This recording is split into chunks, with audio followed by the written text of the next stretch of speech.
Alors vous avez la deuxième raison pour qu'un assureur puisse vous radier, c'est une fausse déclaration dès lors où vous avez fait la souscription du contrat. Si vous faites une fausse déclaration, nous, en tant qu'assureur, nous pouvons mettre un terme au contrat et vous pouvez être radié. Alors, quand vous dites qu'on peut être radié pour fausse déclaration, est-ce que vous pouvez nous donner quelques exemples et comment vous faites pour vous rendre compte en gros qu'on vous a menti quoi? Vous avez plusieurs. Ouais, un exemple histoire de. Par exemple, vous avez eu un accident sur la conduite accompagnée, par exemple, D'accord. et que vous n'avez pas jugé utile ou vous avez oublié de le déclarer. Parce qu'en fait, quand on va vous poser un certain nombre de questions lors de la souscription de votre contrat d'assurance, on va remonter, on va vous poser des questions sur non seulement la durée de l'assurance, si vous avez eu par exemple un problème avec de l'alcoolémie ou du stupéfiant, et tous les sinistres, en fait, quels qu'ils soient, sont toujours répertoriés dans un fichier central accessible à tous les assureurs qui s'appelle l'AGIRA. Donc effectivement, quand on va vous poser les questions, on part du principe que vous êtes de bonne foi. Mais si donc on rentre toutes les informations dans le logiciel compagnie qui en fait fait je dirais des vérifications. Et si au niveau de la GIRA, on détecte qu'il y a eu un accident, par exemple, responsable, donc forcément, vous n'êtes pas avec un bonus jeune conducteur, mais un malus, soit l'assureur est en capacité de pouvoir vous assurer, et à ce moment-là, on fera une régularisation au niveau de la cotisation d'assurance, soit l'assureur n'est pas en capacité, et à ce moment-là, comme le disait Rabat tout à l'heure, vous serez donc radié, et à nous, par exemple, en tant que courtier, puisqu'on travaille avec plusieurs compagnies d'assurance, de vous trouver une autre solution d'assurance. Donc le mensonge en assurance est source d'ennuis supplémentaires, à savoir que si effectivement il est notifié que vous avez été radié pour fausse déclaration, ça peut vous porter préjudice pour la quête d'autres compagnies d'assurance. Donc ne jouez pas à ce jeu-là, soyez le plus franc possible. Il y a toujours une solution de toutes les façons pour accompagner quelle que soit la personne et quel que soit son profil pour trouver une assurance qui, comme je vous le disais tout à l'heure, est obligatoire. Très bien. Et un autre exemple, je vous ai dit par exemple, j'ai omis, sincèrement j'ai vraiment omis de vous donner un détail sur ma conduite que j'avais pensé, ou j'avais soit oublié ou j'avais pensé que c'était pas utile pour vous. J'ai vraiment omis. Et donc vous avez pris mon assurance, vous m'avez accepté. Donc on va dire par exemple, je sais pas, je paye 50 € par mois, je vous donne un chiffre au hasard. Et qu'un mois plus tard, je me rends compte que j'ai oublié de vous dire ça. Comment ça peut se passer? Alors, la seule chose qui a vraiment un impact, c'est vraiment ce qu'on disait tout à l'heure, les sinistres. Voilà. Donc, un sinistre, c'est donc la mise en jeu d'une garantie. Donc, ça peut être un bris-glace, ça peut être un vol, ça peut être un accident responsable, partiellement responsable ou non responsable. Donc ça, c'est ce qu'on appelle les sinistres et que vous devez déclarer. C'est les seules choses qui sont aujourd'hui centralisées. Donc par contre, effectivement, la notion de permis de conduire aussi, si vous avez été radié et que vous avez été obligé de repasser votre permis de conduire, il y a des fois des gens qui ne le disent pas forcément à leur compagnie d'assurance. Donc ça aussi, ça peut se détecter maintenant où il y a de plus en plus de fichiers. Okay. Donc là aussi, il faut, dès que vous avez un événement changeant, on vous invite vivement à jouer la transparence avec votre courtier, avec votre assureur, pour vous éviter des problèmes. Très bien. Donc surtout, donnez toutes les informations possibles parce que malheureusement, ça peut se retourner contre vous. Et après, les seuls perdants, ce sera vous, quoi. D'accord? Donc n'hésitez pas, quand vous souscrivez à une assurance, donnez-leur toutes les informations possibles. Toutes celles déjà qu'on vous demande et toutes celles dont vous pouvez vous rappeler ou autres. N'hésitez pas à tout donner pour être sûr que quand vous êtes assuré, tout soit bien conforme, quoi. Est-ce que vous avez autre chose à rajouter sur les différentes raisons qui peuvent procéder à la radiation? Oui, vous pouvez être radié pour alcoolémie, comme on a précisé tout à l'heure Madame Barra. Vous pouvez aussi être radié car vous avez trop de sinistres. Par contre, ça, l'assureur le notifie bien avant qu'il faudra chercher un autre assureur l'année d'après ou à la fin de l'échéancier. Okay. Mais il est important que si vous avez trop de sinistres, un assureur peut vous dire, écoutez, non, la prochaine année, vous ne serez pas assuré chez nous. Très bien. Ça, il se peut, oui. Et dans ce cas-là, par contre, vous précisez bien que c'est pas une radiation, c'est une radiation à fin de contrat. Oui, ce qu'on appelle une radiation compagnie d'assurance. Voilà, donc si par exemple je suis assuré jusqu'au mois de septembre 2022, vous allez m'envoyer une lettre me disant voilà, monsieur FCD Auto-École, vous avez eu trop de sinistres. À la fin, donc septembre 2022, par exemple le 30 septembre 2022, nous ne pourrons pas continuer à vous assurer. C'est 60 jours avant l'échéance principale du contrat. Voilà. Vous recevez une lettre recommandée avec accusé de réception. Très bien. Donc soyez toujours vigilants, allez chercher vos documents à la poste, même si c'est effectivement des fois assez rébarbatif. Les assureurs aujourd'hui fonctionnent beaucoup et toujours avec le moyen postal de la lettre recommandée avec accusé de réception. Donc soyez, alors généralement le courtier ou l'agent est informé de cette possibilité qui va arriver pour pouvoir anticiper et continuer de vous accompagner. Je tiens à préciser aussi que si nous, pour une compagnie, vous avez souscrit un contrat, nous sommes courtiers, donc comme j'ai expliqué tout à l'heure, nous avons plusieurs compagnies qui font ce genre de produit, donc n'hésitez pas à revenir vers nous pour vous trouver une solution. Ça, il faut préciser. On peut trouver des solutions. C'est un dossier qu'il faut travailler, mais il y a des compagnies qui font le risque aggravé. D'accord. Des personnes qui ont un peu trop de malus, on va dire. Oui, voilà, c'est ça. Et je tiens à préciser que en tant que jeune conducteur, vous commencez à un bonus-malus à 1. Il faut 13 ans de contrat, on va dire, 13 années pour arriver à 0,50. Donc, 13 ans sans accident. Responsable. Ah, voilà, c'est ce que j'allais vous dire. Parce que si pendant les 13 ans, par exemple, je me suis fait rentrer dedans une fois, j'étais pas en tort, ça ne compte pas. Non, tout à fait. Voilà, on parle de sinistre responsable. Et à partir de ce moment-là, on arrive à 0,50 qui est le summum. Voilà, 0,50, après vous avez 0,50, mais on vous demande depuis combien d'années.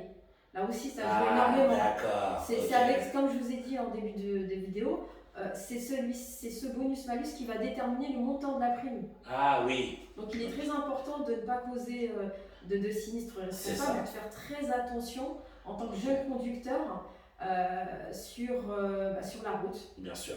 Alors on a aussi des solutions justement pour accompagner et aider dans la continuité des auto-écoles avec des assureurs qui, pour les jeunes conducteurs, font des solutions avec des applications embarquées qui ne sont pas pour vous fliquer, mais justement pour continuer à vous accompagner sur la route, avec des systèmes de points, de bienveillance, des petites facilitations pour vous dire bon bah là vous n'avez pas été très bon sur tel ou tel environnement.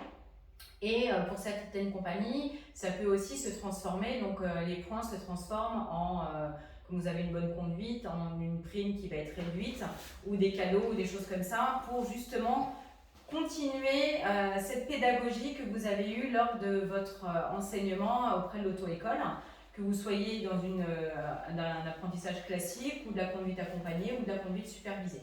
Donc ça aussi, on est capable de pouvoir vous le proposer. Et ça fait vraiment, je dirais, force sur le marché, et les assureurs qui le mettent en pratique ont des résultats très favorables. Donc c'est vrai que si vous acceptez d'avoir un boîtier dans votre voiture, on vous le proposera et ça sera aussi bien bénéfique pour votre conduite, pour la prévention et pour votre porte-monnaie aussi. Excellent. Donc du coup, entre guillemets, plus on est main dans la main avec notre assurance, plus ça va nous favoriser déjà au niveau, comme vous avez dit, au niveau de notre conduite, et puis aussi au niveau financier. Hein, parce que comme vous avez dit, ça va nous faciliter dans nos prélèvements, donc on paiera moins cher, donc entre guillemets on sera plus gagnant. Et je voulais rebondir par rapport au fait d'être, comme vous êtes courtier, on dit courtier ou courtière? Courtier. Super. Donc comme vous êtes courtier, ce qui est bien, c'est que si par exemple vous allez dans une assurance X, et que, entre guillemets, vous êtes radié, on se débrouille. Tandis que là, si par exemple on passe par un courtier, on peut être amené à aller sur, vous pouvez nous aiguiller sur une autre assurance ou trouver une solution. Tout à fait, c'est notre travail. Voilà, et c'est ça le point fort que moi j'ai trouvé pour un courtier, quoi. Et vous avez aussi, pour mettre fin à un contrat auto, vous avez aussi la vente du véhicule. Donc là, il y a des documents à fournir, le certificat de cession. Donc là, il faut fournir ce document-là pour pouvoir, on va dire, résilier le contrat. Ça, c'est le client. Voilà, ça c'est le client qui doit, ben, oui forcément, Ouais, vu que c'est le client qui vend sa voiture. Et d'ailleurs, ben, je vais rebondir sur ça. C'est le seul moyen de pouvoir, comment dire, stopper une assurance et de vendre sa voiture, c'est ça?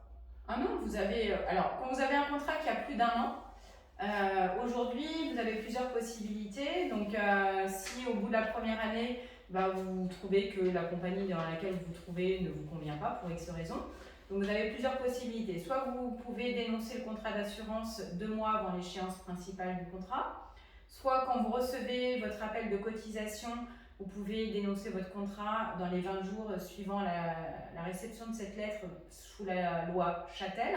Et désormais, il y a également la loi Hamon qui vous permet en fait de pouvoir résilier à tout moment, à partir du moment où votre contrat a plus d'un an d'existence auprès d'une compagnie d'assurance, de pouvoir la radier à n'importe quel moment de l'année sous 30 jours en fait. Et là par contre, c'est pas vous qui allez faire la démarche de devoir radier, mais le nouvel assureur.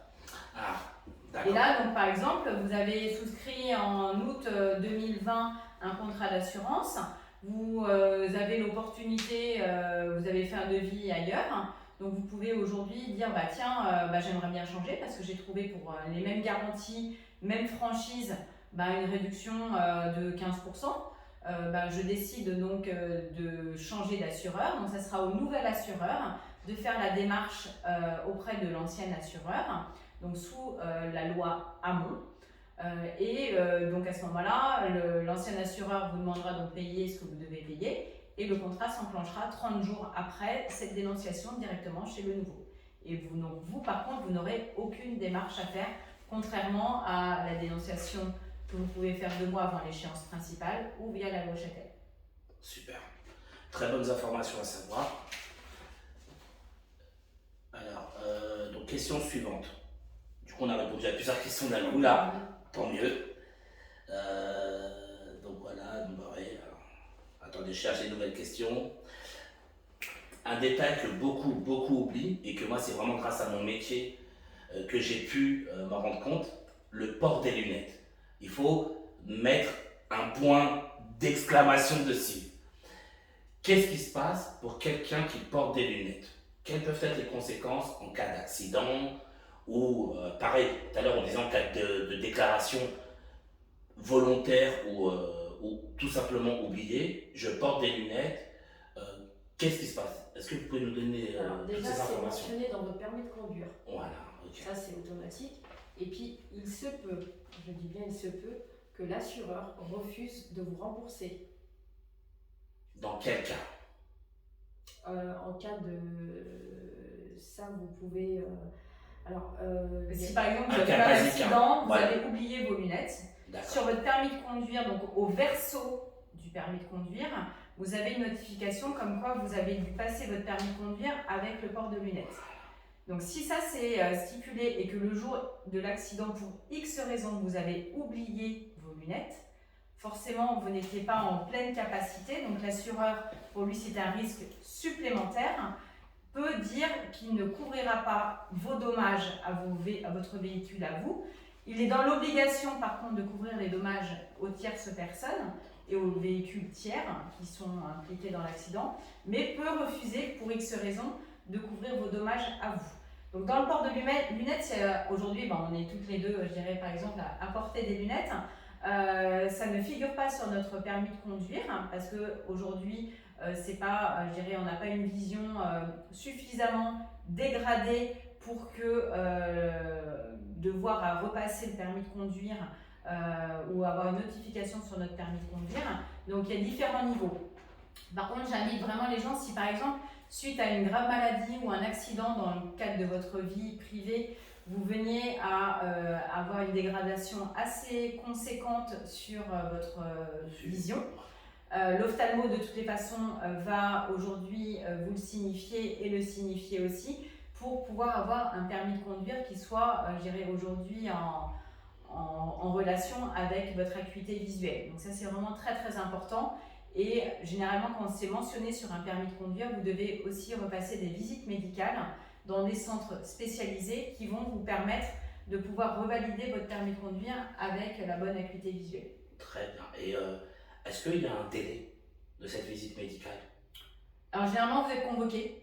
C'est Ok. comme le renouvellement des permis de conduire poids lourd ou transport en commun ou autre, où vous avez une durée de validité de votre Ouais. permis de conduire de Oui, c'est 5 vrai. ans. Même pour nous, les Oui, ou pour vous en tant Ouais. que monitorat. Vous êtes convoqué donc par lettre recommandée, où on vous propose d'aller dans différents centres, puisque ce sont des centres agréés avec des médecins qui ne Très font bien. que ça et qui seront en capacité de pouvoir valider le port des lunettes et donc le permis de conduire. Super. Ce qui est bien, donc déjà, c'est que c'est pas forcément quelque chose à laquelle on va penser. Non. Donc, on va nous le rappeler. Donc, déjà, il n'y a pas à s'inquiéter sur ça. Et dans le cas contraire, parce que je sais que par exemple, j'ai un ami à moi, il a toute sa vie porté des lunettes.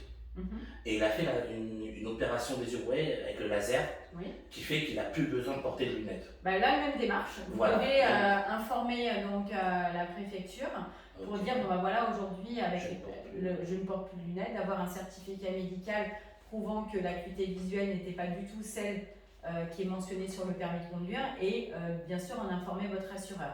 Il faut partir du principe qu'aujourd'hui l'assureur ne peut pas savoir ce qui se passe dans votre vie au quotidien et c'est à vous de faire cette démarche-là auprès de votre assureur, de l'informer. C'est ce qu'on appelle faire vivre un contrat. Et c'est pas parce qu'on nous a posé des questions à la souscription du contrat, on va pas vous reposer ces questions tous les ans. Donc c'est à vous de faire attention que la notion de risque peut évoluer et donc la notion d'assurance qui va avec va évoluer aussi dans un sens comme dans l'autre. Mais une mauvaise information le jour d'un sinistre peut vous être reprochée et l'assureur peut dire bon bah voilà, vous ne m'aviez pas informé, donc moi je n'assure plus le même risque, donc au final je ne vais pas peut-être vous indemniser complètement. Voilà. Parce que la cotisation aurait dû être différente du fait de ce problème-là. Très bien. Et j'ajoute juste un petit détail. De nos jours, quand vous obtenez votre permis de conduire maintenant, de toute façon vous allez vous en rendre compte pour si vous allez passer votre permis de conduire ou si vous l'avez déjà passé, l'inspecteur ou l'inspectrice vous demande si vous portez lunettes et lentilles de contact. Et c'est notifié. Sur votre permis de conduire, par exemple, vous aurez, alors je ne me rappelle plus des codes, vous pouvez les retrouver sur internet, mais si vous portez que les lentilles, c'est précisé. Oui. Et si c'est que les lunettes, c'est précisé. Et si c'est lunettes et lentilles, c'est précisé aussi. D'accord? Donc voilà, ça c'est pareil. Vraiment faites attention parce que même moi, je m'en suis rendu compte il n'y a pas longtemps parce que avant ça ne fonctionnait pas comme ça. Du coup, un inspecteur m'a expliqué que maintenant il posait ces deux questions-là parce que les deux pouvaient apparaître sur le permis ou comme soit l'un ou soit l'autre. Donc n'hésitez pas à regarder sur votre permis de conduire ou si vous ne l'avez pas encore passé, n'hésitez pas à bien stipuler à l'inspecteur parce que l'inspecteur va le notifier sur votre permis de conduire et là, sur votre permis de conduire, l'assurance va regarder les codes pour pouvoir justement renseigner les bonnes informations. D'accord? Ouais, je crois que c'est tout hein, concernant les lunettes. Voilà, comme ça au moins c'est clair parce que c'est une question, ça fait des années qu'elle revient et voilà, au moins c'est clair. Comme ça, au moins tout le monde est au courant pour les lunettes. Et si vous avez des questions complémentaires, il ne faut pas hésiter à nous contacter de toutes les façons. Si jamais il y avait des évolutions de législation ou autre, on saura vous accompagner, il n'y a pas de problème. Voilà, donc n'hésitez pas, de toute façon, je vais vous communiquer leur contact. D'accord, comme ça vous pourrez les contacter si vous avez des questions ou même envie de souscrire une assurance. N'hésitez surtout pas. D'accord? Elles sont là pour ça, elles ont pris le temps aujourd'hui. Aujourd'hui on est dimanche, au moment où on fait cette vidéo-là, donc elles ont pris sur leur temps libre pour pouvoir justement répondre à toutes ces questions-là. Donc déjà, un très grand merci à elles. Donc n'hésitez pas, ça leur fera plaisir de pouvoir vous répondre et de vous accompagner dans une souscription. Si vous en avez besoin, au moins vous saurez qu'il y aura la confiance qui sera déjà installée. Alors, donc, du coup on a répondu pour l'alcool. L'alcool, drogue, c'est exactement la même chose. Alors, c'est géré de façon différente. Au niveau des questions, vous allez avoir une question sur l'alcool et une question sur l'usage des stupéfiants. Okay. On va remonter, contrairement au sinistre, où on remonte sur les 36 derniers mois. L'alcool et l'usage de stupéfiants, on remonte à 5 ans. Donc si jamais malheureusement, ça peut arriver à n'importe qui et on incrimine, on n'a aucun jugement par rapport à la vie des uns et des autres. Si jamais malheureusement vous avez eu un souci avec l'un des deux, ou voire les deux, que vous avez eu soit une suspension de permis de conduire, ou vous êtes passé devant un jugement, etc., surtout, vital, conservez tous les documents originaux que vous allez avoir. Parce qu'en tant qu'assureur, on va vous demander toutes les informations. Aussi bien le PV qu'il y aura eu, le procès verbal du jugement éventuellement, etc. Donc surtout, ne négligez pas ces documents, parce que sans ça, on ne pourra rien faire, et ça peut être vraiment très, très préjudiciable et très ennuyeux. On a des solutions d'assurance, il ne faut pas vous inquiéter, mais sans ces documents-là, on ne peut rien faire. D'accord, donc c'est extrêmement important. Comme on vous l'a dit tout à l'heure, et on va encore se répéter, hein, mais c'est extrêmement important. Tout ce qui est utile comme information sur votre, entre guillemets, votre vie, qui pourrait être utile pour une souscription à une assurance, donnez toutes les informations possibles. Extrêmement important. Plus vous serez clair, plus votre assurance, voilà, vous aurez le juste, la juste... Et mieux vous serez couvert. Ben voilà, c'est ça. Et surtout, on a un devoir de secret, hein, donc professionnel.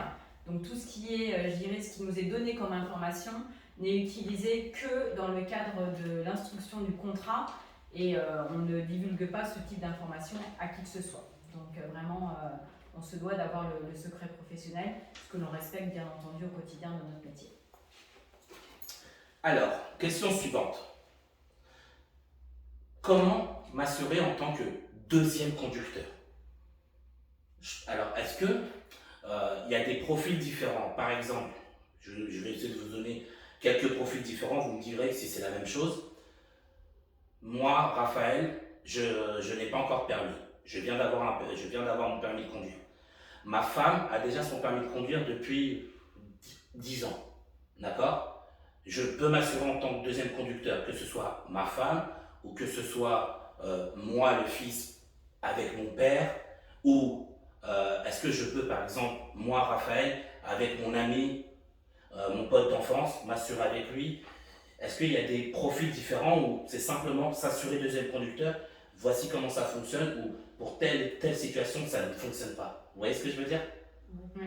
Alors, est-ce que vous pouvez nous détailler, enfin, nous donner un peu d'informations sur Alors ça? aujourd'hui, la notion de deuxième conducteur, déjà on va la définir parce que c'est pas forcément aussi clair pour les uns comme pour les autres. Un deuxième conducteur, ça va être quelqu'un qui ne va pas conduire de façon habituelle la voiture. D'accord? Donc si effectivement, dans votre exemple, Raphaël, vous prenez de temps en temps juste le véhicule de votre femme pour aller ou faire les courses, ou aller voir des amis et des choses comme ça, effectivement vous serez bien en deuxième conducteur. Donc aujourd'hui, la notion de deuxième conducteur, quel que soit le contrat, vous pouvez être notifié en deuxième conducteur, que vous ayez une relation, je dirais, de filiation ou de maritale ou autre avec une personne ou pas du tout, c'est possible. D'accord. D'accord? Donc là aussi, on va vous redemander toujours les mêmes informations, hein, le permis de conduire et ou le relevé d'informations si vous en avez un, par exemple. Très bien. Mais aujourd'hui, j'insiste sur un point important parce que des fois, on a effectivement des parents qui achètent le véhicule pour un enfant qui vient d'avoir son permis de conduire. Les parents ont un profil, je dirais, assurantiel agréable, hein, avec un bon bonus, donc forcément un profil où le tarif va être très intéressant, mais achètent une voiture pour leurs enfants qui viennent d'avoir leur permis de conduire et se disent je vais les mettre en deuxième conducteur. Si c'est effectivement le cas où le jeune va prendre de temps en temps la voiture, aucun problème. Si par contre le jeune va conduire régulièrement la voiture et c'est lui qui va en avoir l'usage principal, là on ne fait pas de fausses déclarations pour s'arranger financièrement. On se doit aujourd'hui d'assurer le jeune en premier conducteur et les parents en second ou troisième conducteur. Ah d'accord, ok. Aujourd'hui, il y a beaucoup de micmac. On se doit de respecter. Alors chez nous, on respecte les règles.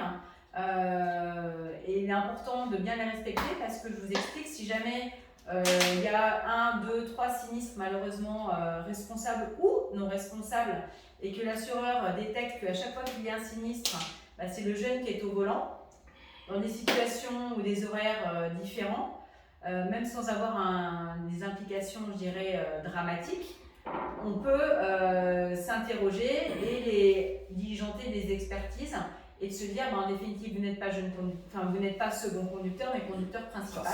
Et là, l'assureur peut être amené à dire, soit je remets le contrat correct avec la bonne cotisation, soit ça peut être aussi un motif de radiation parce que fausse déclaration. C'est ça, très bien. Pour une mauvaise appréhension du risque définitif. Donc le second conducteur, ça peut même être sur certaines compagnies en troisième conducteur. D'accord. Donc vous avez des possibilités en fonction des compagnies d'assurance où vous pouvez être notifié sans aucun problème. Très bien. Et alors, je voulais vous poser la question, c'est une question qui revient souvent, mais moi, j'ai jamais eu la bonne réponse à donner à mes élèves. Donc, j'ai un élève qui vient d'avoir son permis de conduire, d'accord. Donc, naturellement, il va vouloir se mettre en deuxième conducteur avec son papa ou maman, on va dire papa. Il se met en deuxième conducteur avec papa. Maintenant, le principe de bonus-malus, Oui. comment il s'applique? C'est-à-dire, est-ce que c'est celui de papa qui s'applique ou bien c'est celui de l'enfant où chacun est complètement séparé de l'autre? Tout le monde est séparé.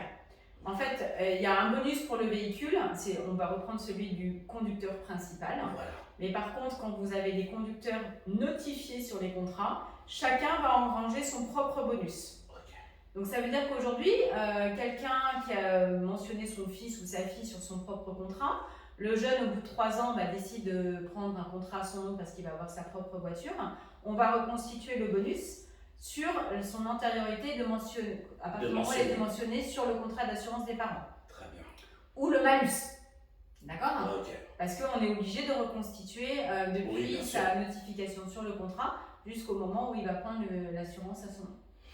Excellent. Et donc, on prend toujours le même exemple.